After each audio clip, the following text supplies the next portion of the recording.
절반이 미분양이 됐는데 삼성이 300조 투자했다. 이번에 삼성에서 제가 방송에도 말씀을 드렸습니다만 이 삼성이 투자한 주변에 거기 한 7천 세대 가까이 되는 용인 함수시티 이편한 세상 미분양도 많이 났었고, 왜냐하면 그게 이제 사실은 교통이 아주 안 좋은, 거의 아주 그 산에다가 아파트를 지어놓은 겁니다, 사실은. 근데 이제 물론 분양가도 쌌었어요. 갑자기 이게 삼성이 투자하겠다고 하니까, 물론 그 전에 SK 하이닉스에서 용인에 투자하겠다고 해서 그렇게 된 거긴 한데, 자 보겠습니다. 자, 요 지역인데 여기 위치를 보면요, 동탄이 여기 있고 여기 보면 다 이게 임야 아니면 논이에요, 이쪽이. 그러니까 여기다가 지금 그 분양을 했는데, 제 기억으로는 제 기억이 맞은 것 같아요. 제가 여기 2015년 정도인가 6년도에 분양을 할 때 제가 이 특강을 하러 갔었어요. 어 저는 돈 많이 준다고 하면 특강 갑니다. 예. 돈을 많이 주길래 인제 갔는데, 그때 당시에 분양가가 굉장히 저렴하긴 했어요. 근데 이게 지금 보시면 시세를 한번 보겠습니다.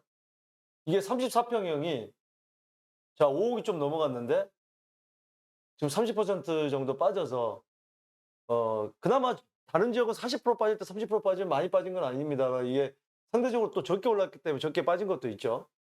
자, 이런 아파트가 지금 보시면은 3 억에도 거래가 됐거든요, 이 30 평대가. 그러면 1,000만 원 미만으로, 평당 1,000만 원 미만으로 이 거래가 된 거거든요. 올해 2월 달에도 지금 보니까 3 억에 거래가 됐는데, 자, 이런 아파트는 전세가 3 억에 그래도 1 억이 들어가네요. 전세가 2 억이니까 전세가가 그렇게 높지 않겠죠? 네.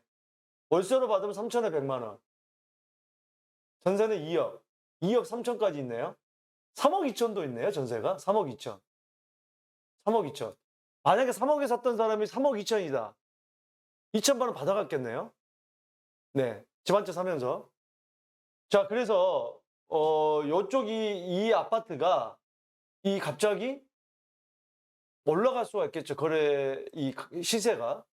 지금 보시면 횡하한데, 그것 때문에 이게 싸게 분양이 됐고 미분양이 됐던 건데, 이게 이쪽에 이제 이 삼성과 SK 하이닉스가 용인의 처인구라든지 이쪽에 들어서면은 상당히 주변에 이미 이제 토지거래 허가 구역으로 들어갔죠.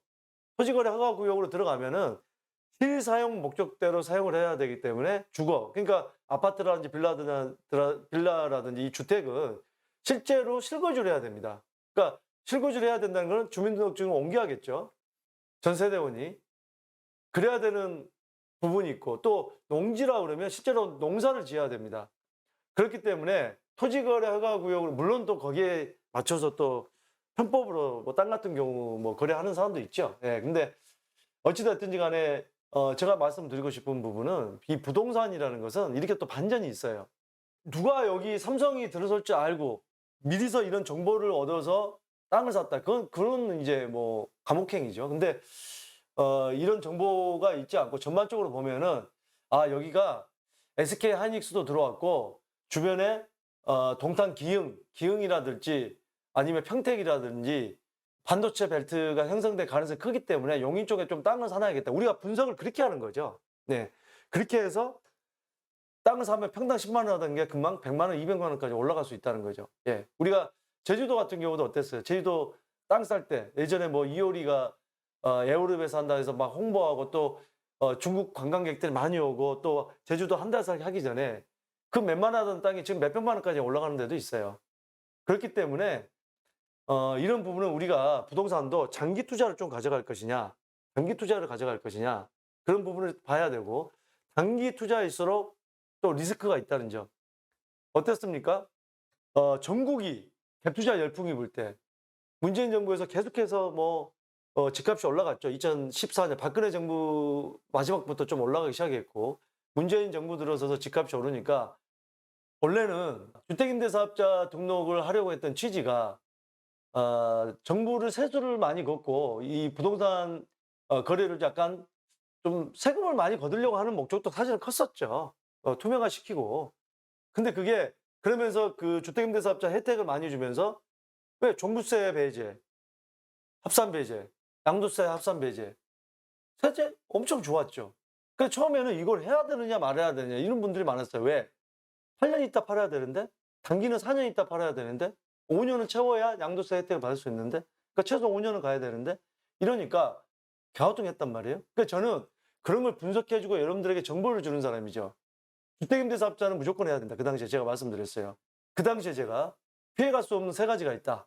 첫 번째 주금, 두 번째 세금, 세 번째 주택임대사업자. 주택임대사업자 무조건 하라는 의도로 제가 주택임대사업자 피해갈 수 없다. 그런 표현을 써서 방송을 그때 했었는데 저는 투자를 부추기는 사람이 아니에요. 많은 정보가 있는데 그거를 해석할 줄 모르는 사람한테 올바르게 해석을 해주고 본인들한테 이익 가게 해석을 해주는 사람이지 투기를 부추기는 사람이 아니란 얘기예요. 이런 얘기를 하고 그러면 무주택자분들은 또 투기 부추긴다. 저를 필요하시는 여러분들에게 좋은 정보를 주고 더 여러분들에게 어떤 조금이라도 도움이 되지 않을까 하는 그런 측면에서 저는 컨설팅을 해주는 그런 사람이라고 봐야 될 것 같은데 상승론자다. 저는 상승론자도 아니고 하락론자도 아닙니다.